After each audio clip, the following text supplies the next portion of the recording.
Muy buenos días. Estamos a jueves y en la última semana meditando en el Evangelio de Marcos, capítulo 16. Quiero agradecer las salutaciones y los mensajes que me dejáis tanto en Facebook como en YouTube, en mi canal personal como en el canal de la iglesia.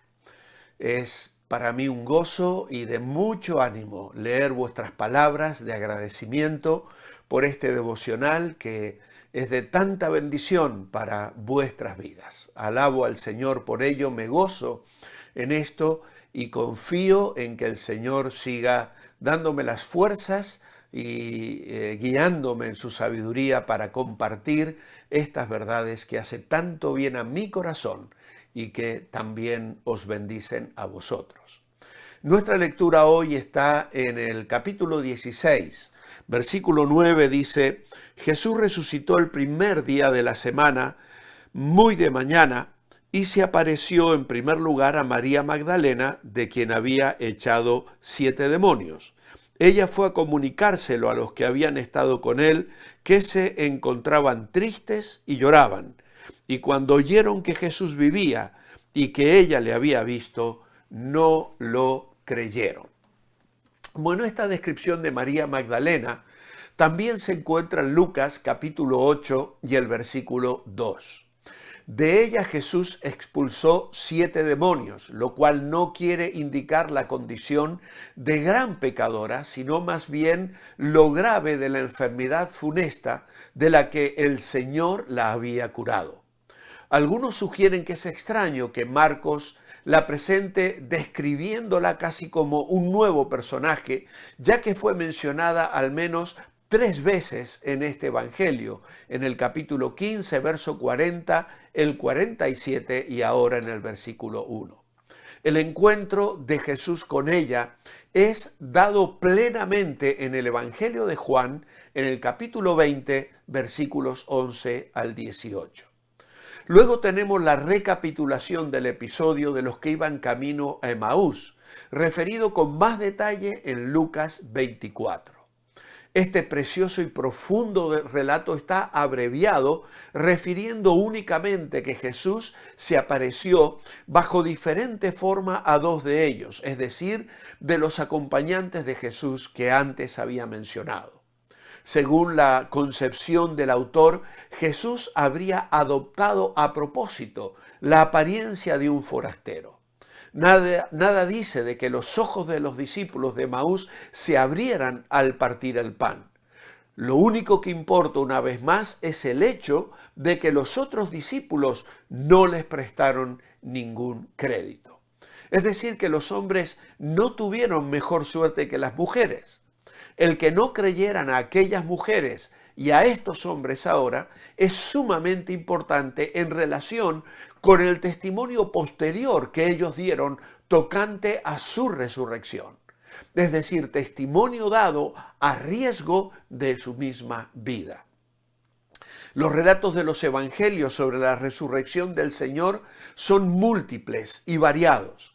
Jesús se presentó en diversas ocasiones y en diferentes situaciones tratándoles como hermanos y señalándoles el camino que debían tomar en aquellos días posteriores a su pasión. Les hizo ir a Galilea y allí se unirá a ellos para comunicarles serenidad interior y para una comunión íntima y completa con Él. Jesús estará entre ellos como el Señor viviente y a partir de aquí, cuando se congreguen 2 o 3 en su nombre, esa será una bendita y preciosa realidad. Así Jesús se manifestó a ellos y según Marcos lo hizo en la forma más sencilla, pero a la vez impactante, mientras estaban sentados a la mesa. Allí tuvo que reprocharles su incredulidad como ellos. Nosotros también somos duros de corazón y clamamos hoy: Señor, cámbianos, sensibiliza nuestros corazones. Ahora bien, tenemos que señalar hoy que nadie, en realidad nadie fue testigo de la resurrección real de Jesús. Lo que Mateo nos informa, por ejemplo, es que se produjo un terremoto y hubo una manifestación extraordinaria que hizo que los soldados romanos cayeran como muertos. Y por eso les he colocado en mi ilustración de Play Biblia de esta manera. La proclamación de la resurrección de Jesús se basa en el hecho de que murió, fue sepultado. La tumba en la que fue sepultado fue descubierta vacía. Y los discípulos tuvieron experiencias que los convencieron de que Jesús había resucitado sobrenatural y corporalmente de entre los muertos. Habiendo establecido estos hechos históricos, podemos construir un caso fuerte para la resurrección corporal de Jesús basado en al menos 14 evidencias que yo he encontrado en uno de los comentarios que consulto habitualmente, y 7 de estas evidencias quiero compartirlas con vosotros hoy jueves, y mañana viernes veremos las otras 7, cerrando así nuestra semana de meditación en la resurrección de Jesús.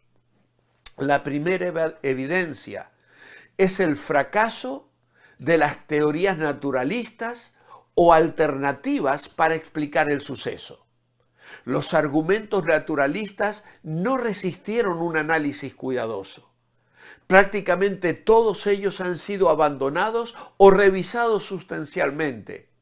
Los defensores fueron selectivos en los datos bíblicos que afirmaron la resurrección.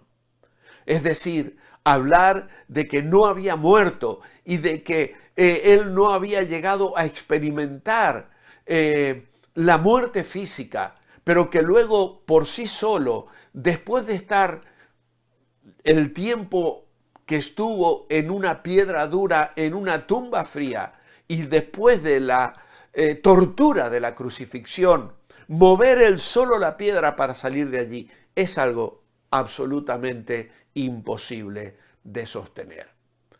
En segundo lugar, el nacimiento de la fe de los discípulos y el cambio radical en sus vidas. Algo sucedió que hizo que los seguidores de Jesús creyeran que habían tenido encuentros genuinos con el Señor resucitado. Estos encuentros con Jesús les hicieron pasar de ser cobardes, temerosos, que se escondían, a ser audaces testigos del Cristo resucitado. Además, según la tradición de la Iglesia, los 11 apóstoles, con la posible excepción de Juan, murieron como mártires, todavía proclamando a Jesús como el Señor resucitado. Aunque la gente morirá por una mentira si cree que es la verdad, no morirá por lo que sabe que es una mentira.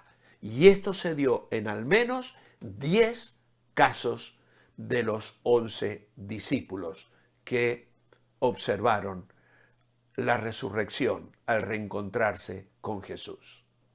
En tercer lugar, la tumba vacía y las ropas funerarias desechadas. El testimonio temprano de Pablo en 1 Corintios 15 apoya la verdad de la tumba vacía, y el relato mismo es simple y carece de un desarrollo legendario. Los detalles no son fantásticos, incluyendo solo algunas ropas desechadas. En cuarto lugar, el hecho de que las mujeres vieran primero la tumba vacía. En la cultura judía del primer siglo, las mujeres no estaban cualificadas para ser testigos en un procedimiento legal. Es sorprendente que la Biblia registre que las mujeres vieron primero a Jesús resucitado. Si la iglesia primitiva estaba inventando una historia para persuadir a la gente a creer que Jesús resucitó de entre los muertos, es inconcebible que dijeran que las mujeres fueron las primeras testigos del evento. La única razón para hacerlo es que las mujeres, de hecho, lo vieron primero. Y esto era una completa verdad.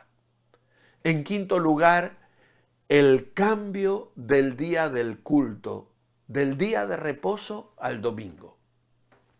Durante siglos, la identidad judía había estado vinculada a la observancia del día de reposo, un día que se honra y se mantiene sagrado para el Señor. Sin embargo, alrededor del año 30 después de Cristo, algo extraordinario ocurrió que hizo que un gran número de judíos de Jerusalén cambiara su día de culto al domingo. Ese acontecimiento es la resurrección corporal de Jesús de entre los muertos. En sexto lugar, la naturaleza improbable de una alucinación masiva. La alucinación masiva es realmente imposible. Las alucinaciones son experiencias internas y subjetivas de la mente. Se producen de forma personal e individual, no como una experiencia de grupo. En séptimo lugar, y para cerrar nuestro devocional de hoy, las apariciones posteriores a la resurrección. El Nuevo Testamento registra muchas ocasiones en las que Jesús se apareció a sus seguidores después de la resurrección. Por ejemplo, Mateo 28, Lucas 24, Juan capítulo 20 al 21, Hechos capítulo 1, 1 Corintios 15 y Apocalipsis capítulo 1. Los discípulos afirmaron que Jesús se apareció en diferentes momentos y a diferentes personas. Algunas apariciones fueron a grupos, mientras que otras fueron a individuos. La naturaleza diferente, aunque complementaria, de las apariciones de la resurrección apoya su autenticidad. Las apariciones duraron 40 días y luego cesaron abruptamente tras la ascensión de Jesús al cielo. No existe ninguna otra explicación alternativa más convincente que estas. Por eso nos gozamos hoy en la resurrección de Jesús. Y como oración escrita esta mañana decimos, como la antigua canción, resucitó. Amado Padre, resucitó. Ya no tendrá sombras la tumba para el fiel. Aunque muriere, vivirá el que creyere solo en él. ¿Por qué buscáis a Cristo aquí? Entre los muertos ya no está. No le lloréis, cantad, reíd, que Cristo vive y reina ya. Y decimos, aleluya, amén, gloria a Dios. Os espero mañana, viernes, para cerrar esta maravillosa semana en un tema tan precioso como es la resurrección. Mientras el Señor permite que llegue ese momento, manteneos bendecibles.